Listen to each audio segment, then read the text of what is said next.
What's going on, guys? Welcome back to another video. Today I'm going to be talking about solid mounting the rear end in your 135i. I haven't done much suspension work except for upgrading the suspension to coilovers.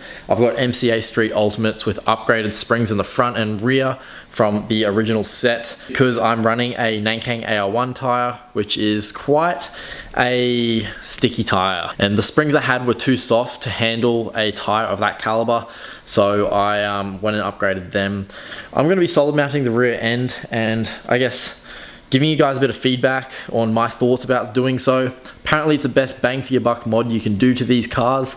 It stiffens up the rear end, it makes the car more predictable, it allows the suspension to work the way it is supposed to. Apparently it improves the overall handling of the car a lot, but I guess I'm going to put them in to get them installed tomorrow and tell you guys my thoughts on them and if I think it's worth installing them into your car.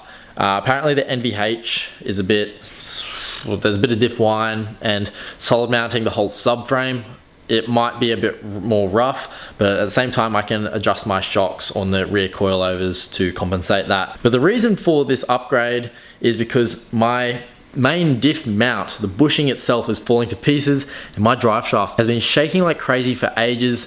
4 months ago, I started getting a little vibration through the drive shaft on hard acceleration. It was confusing me at first, but it's progressively got worse. Decided to jump under the car, and that rear mount it's falling to pieces.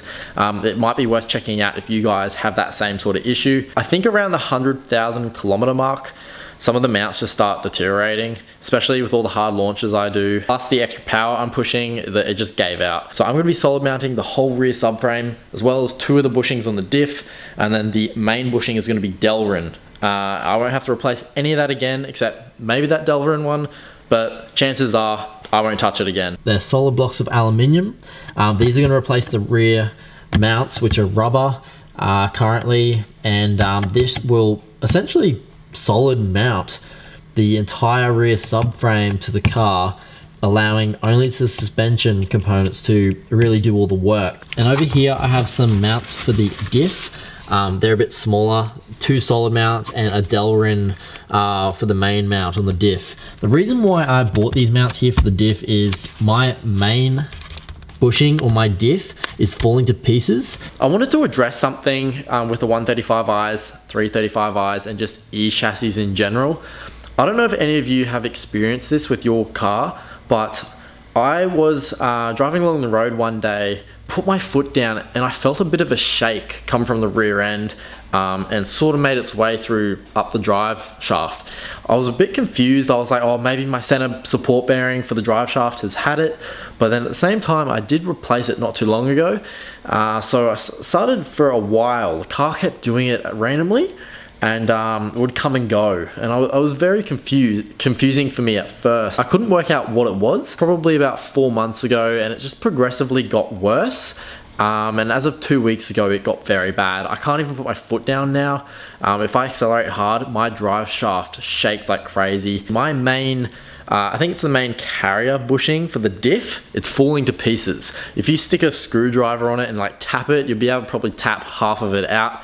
But if you guys are getting aggressive vibrations come up through your drive shaft, it might be worth checking your diff mounts, as mine have had it. Tomorrow I'm going to be getting all of this installed into the car, which should not only stiffen up the rear end and like an enormous amount, it should also give the car a little bit of diff whine into the cabin, which I'm quite excited to hear how it sounds. I just like the car being kind of like as raw as I can. I do like that race car feel, and like I want to put fixed bucket seats in it, cage, all this sort of stuff, and everyone's like, oh nah, like you'll probably get over it, and nah. It's pretty fun. I do like the car being very raw, and on the track I just want to feel sort of like I'm part of the car. I don't want all these rubber mounts and all these rubber parts sort of absorbing all the vibrations.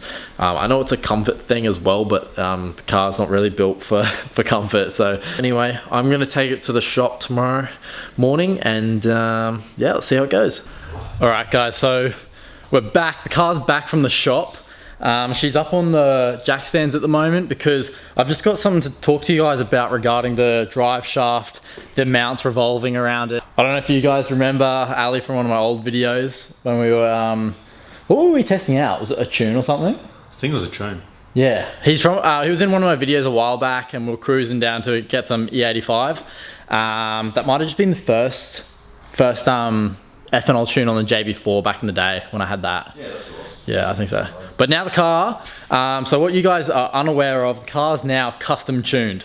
I've upgraded the stage 2 fuel pump, the low pressure pump in the tank, and it's now running an E50 map on the car, pushing quite a bit of boost. Sounds mint too. So when I picked my car up from the shop, the drive shaft was still shaking. I thought I fixed it, I hadn't. Up in here, what happened was the rubber for the center support split. So this drive shaft moves around inside this mount. So general driving, it still drives normal because it's spinning in the bearing. But as soon as you send a bit of torque down this drive shaft, it bounces around quite aggressively within this mount because the rubber has split. So it's not holding it in position. The first time I had to replace that center support mount was because this flex disc here, the Guibo, was originally aluminium. And that one is prone to failure. Mine failed and in return took out my center support because this was just loose and that rubber is quite thin on that center support. And secondly, my diff mounts flogged out and it took it out again. So that center support is very prone to failure on these cars if your flex disc or your diff mounts go out. So just keep that in mind if you're getting shakes and hectic vibrations in your drive shaft. What do you say? Click and subscribe. We need a hoist. Yeah. Once I get this replaced and the exhaust back in, I'm going to be taking the car for a drive and show you guys, I guess do a review on those mounts. Driving it the other day, I already felt that they've stiffened the whole rear end up and it drove a lot nicer, but we're going to put this back together now and take it for a drive and see how it goes. So it's 1 a.m. Do a cold start.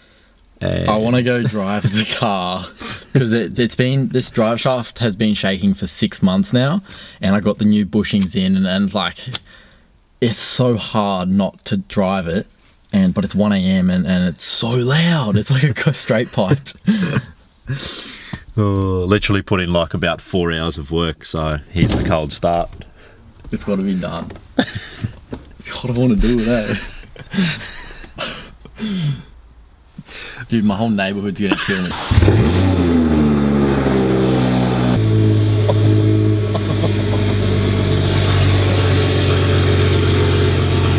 bad. So bad. So loud. Just needs to quieten up. 1 a.m. Garage door has opened. I just hope it doesn't break or anything. Nah, it's just not gonna break.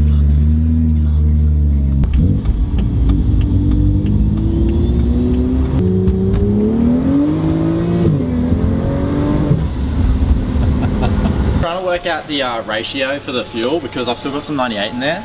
And I'm just gonna go 16 litres at E85 and about 10 at 98. So I've still got an eighth of a tank and it needs to be 50-50. I just work on cars, I don't know maths, bro. 7 litres. 7 litres of what, 98? For about an eighth of a tank.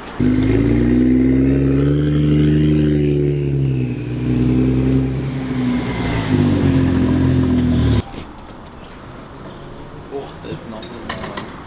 I want you to tell me if there's a difference in the tune. Alright. Like when I give it some.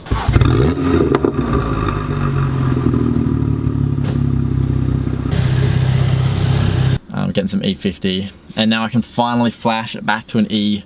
It's technically an E42 because E85 is like 100% ethanol, well 100% E85. So they class E42 as 50-50 tune. And it's not an E50 technically, it's an E42, which is half E85, half 98.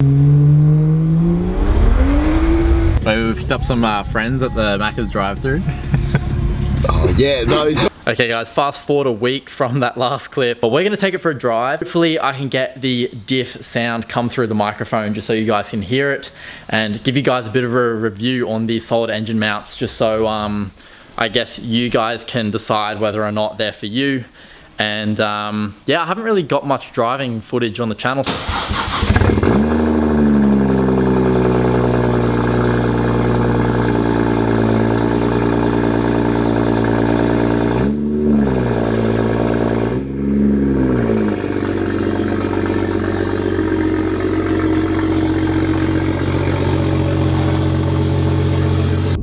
driving through some twisty roads at the moment, and the first thing that I notice straight up is you can hear a bit of diff whine come from the rear end. From low RPMs, and when you get on and off with the windows up, as soon as the windows come down you can't hear it at all, but with the windows up you can hear the diff sort of like engaging and stuff, which is pretty cool. The sound sounds awesome, and then when you get on it, you probably won't hear it, but it really whines.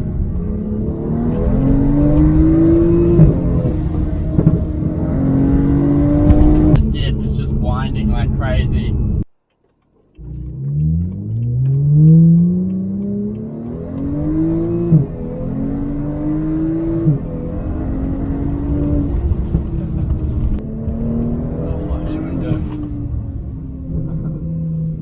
It's gone from something that I don't really want to take out on the mountains and through twisty roads on the weekends to just wanting to go for drives now. It's not rougher on the road at all or anything, but it feels good. It feels good. Anyway guys, that sums it up for this video. If you guys have any other questions regarding the solid mounts in the rear subframe and the diff mounts, be sure to comment below. I'll answer all your questions. If you need me to make another video, more than welcome to comment what you want me to make. If you guys enjoy watching my content, please make sure to hit the subscribe button and like the video for more content. But anyway guys, thanks for watching, and I'll see you in the next video.